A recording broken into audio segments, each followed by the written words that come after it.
അപ്പുറത്തെ വീട്ടിലെ ശിവാനന്ദന് കറണ്ടിന്റെ പരിപാടി വന്ന് പോസ്റ്റിടാൻ വന്നപ്പോ എന്റെ വീട്ടിലോട്ട് വന്നിട്ട് എന്റെ അടുത്ത് ചോദിക്കുകയാണ്, തുളസിയമ്മ കറണ്ട് വന്നിരുന്നുണ്ട്, അതിനു മുമ്പായി തുളസിയമ്മ കൺസെന്റ് നൽകണോന്ന്. അതിനെന്താ, അത് നല്ല കാര്യമല്ലേ അത്. 14-ാമത്തെ വയസ്സിൽ അവന്റെ അച്ഛൻ മരിച്ചു. ഇത്രയും നാളും ഞാൻ കൺസെന്റ് ഇല്ല. എന്റെ പൊന്നമ്മ, അത് ലൈൻ വലിക്കാനാണെന്ന് എനിക്കറിയാം, അത് ലൈൻ വലിക്കാൻ വന്നതാണെന്ന്. പണ്ട് വിളക്കില്ലാത്ത കാലത്ത് ഞങ്ങളുടെ അച്ഛൻ മണിക്ക് പോയിട്ട് തിരിച്ചു വരുന്ന സമയത്ത് 8 മണിയായപ്പോൾ ഒരു വിളക്കം കത്തി തലയിൽ ഒരു തുണി പിടിച്ച് നിന്ന യക്ഷിയാന്ന് പറഞ്ഞിട്ട് ഇവരെ കണ്ടിട്ട് ഓടിയതാ ഞങ്ങളുടെ അച്ഛൻ ഇപ്പൊ ആസാമിലോട്ട്. ആസാമി ജീവിക്കുക. നിന്റെ അച്ഛൻ പോയെങ്കിൽ എത്ര ഇത്രയും നാൾ നിന്നെ ഞാൻ പഠിപ്പിച്ച് ഇത്രയാക്കിയില്ല.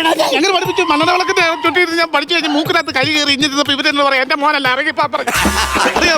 ഞാൻ ഒരു കാര്യം പറയാം, ഇങ്ങനെ കിടന്ന് ബഹളം വെച്ച് കഴിഞ്ഞാൽ എന്റെ പൊന്നമ്മ അടുത്തൊക്കെ ആൾക്കാരുണ്ട് കംപ്ലൈന്റ് കൊടുക്കും, കേസാവും. അത് പിന്നെ വലിയ നൂലാമലയോ. ഞാൻ ഇപ്പഴേ പറഞ്ഞേക്കാം. പോലീസ് എനിക്ക് പേടി. എന്റെ നാട്ടിലൊരു 10 ദിവസമെങ്കിലും പോലീസ് സ്റ്റേഷനിൽ കയറി ഇറങ്ങിയില്ലെങ്കിൽ ഈ തുളസിയമ്മയ്ക്ക് ഉറക്കം വരത്തില്ല. ഓരോരോ കേസുകൾ ഞാൻ ഉണ്ടാക്കും. അവസാനം പോലീസുകാർ പറഞ്ഞു, തുളസിയമ്മ ഈ പോലീസ് സ്റ്റേഷൻ എടുത്ത് വീട്ടിൽ കൊണ്ടുവച്ചോ, എന്തിനിപ്പോഴും ഇങ്ങോട്ടും വരണ്ടാന്ന്. എനിക്ക് പേടിച്ച് എനിക്ക് ഇതിന്റെ അറബി പോലീസ് അറബി പിടിച്ച് നിങ്ങൾ നാക്ക് പിടിച്ചെടുക്കും. ഞാൻ അവരോടൊക്കെ സംസാരിച്ച് കഴിഞ്ഞാൽ അമ്മ മര്യാദയ്ക്ക് ഇരിക്കുമ്പോൾ കല്യാണം കഴിഞ്ഞപ്പോ മുതൽ അമ്മയ്ക്ക് തുടങ്ങിയതാ. അമ്മയ്ക്ക് വേറെ ആരെങ്കിലും നിങ്ങളെ കൊണ്ട് കെട്ടിക്കണം എന്ന് വല്ല ഉണ്ടായിരുന്നു? ഞാനങ്ങ് ചോദിക്കുമോ? ഞാനങ്ങ് സംഭവം ഒന്നും ഉണ്ടായിരുന്നു. അത് ശരിയാവൂല. ഞാൻ ഇനി ഒന്നും ഒന്നുമില്ല. ഞാൻ ഇനി വല്ലതും പറഞ്ഞിട്ട് വേണം നിനക്ക്. എന്റെ മാമന്റെ മോളുണ്ട് ഗീത. അവക്ക് കല്യാണമൊന്നും കഴിഞ്ഞില്ല. ഇന്നാളെ എന്നെ കണ്ട് അമ്മാവിന്നൊരു നീട്ടി വിളി. 100 നാവാ വിളിക്ക്. അവക്ക് 100 നാക്കുണ്ടെങ്കിൽ അവളെ ഒറ്റയ്ക്ക് ഇന്ന് സംഘകാരം പാടാറെക്കൊണ്ട്. അത് മാത്രമല്ല അവളെ കാര്യം പറഞ്ഞമ്മ മറ്റേ പറയട്ടെ. എന്താ പറയട്ടെ? എന്തുവാ? ഒരു 10ാം ക്ലാസ്സിൽ പഠിക്കുന്ന സമയം അമ്പലത്തിന്റെ കുളക്കടവിലെ പടിയിൽ ഇരുന്നിട്ട് അവര് രണ്ടുകൂടി പാട്ട് പാടുമായിരുന്നു. എനിക്കറിയത്തില്ല. പാട്ടാ ഞാൻ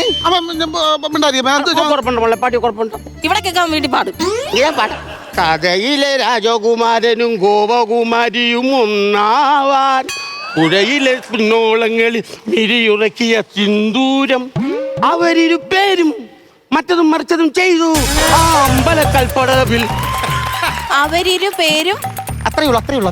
അല്ല, അവരിരുപേരും അത്രേ ഉള്ളൂ. അവരിരുപേരും ഇവർക്ക് വരി അറിയാത്തോണ്ട് പറഞ്ഞു പിടിപ്പിച്ചാണ്. എന്നെ കൊണ്ട് പറയിക്കരുത് മനോഹരേട്ട. എന്ത് പറഞ്ഞത്?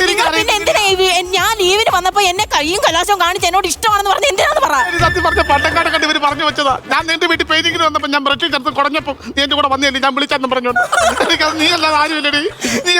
നീയല്ലേ എനിക്കെല്ലാം ചെയ്തു ആവശ്യമില്ലെന്നൊക്കെ പറയുന്നത് പറഞ്ഞോട്ടെ. ഇവരെ പേടിച്ചിട്ട് ഞാൻ വീട്ടിൽ വെളിയിൽ പോലും പോകത്തില്ല. നീ ഇപ്പോഴും അവളെ പോയി കാണാൻ പോയിട്ടാ? ഞാൻ പോയിട്ടില്ല. ഇവരെ ഇട്ടിട്ട് വീട്ടിലിട്ടിട്ട് എങ്ങനെ പോകും?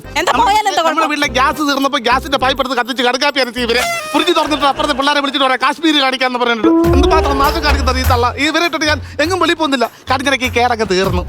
നമ്മളവിടെ ഉപയോഗിക്കാത്ത ഫ്ലക്സ് സ്വിച്ച് ഇല്ലയോ, അതിനകത്ത് വേട്ടാവളയും കൂട്ടി ഇരിക്കുമായിരുന്നു. അതിനകത്ത് ചെവിത്തോട്ടിട്ട് മാന്തി ഇവരെ കറണ്ട് അടിച്ചു. ഇവർ പറയാം ദൈവസാന്നിധ്യം ഉണ്ടെന്ന് പറഞ്ഞിട്ട് അതേ പൂ കുത്തി ഇപ്പൊ പൂജ ചെയ്യുവായി പുള്ളിക്കാരൻ. കേടൊക്കെ തീർന്നു. അതുകൊണ്ട് ഈ അമ്മ ഇട്ടിട്ട് ഞാൻ എങ്ങും പോകത്തില്ല. നാശം മാത്രമേ കാണിക്കുന്നത്.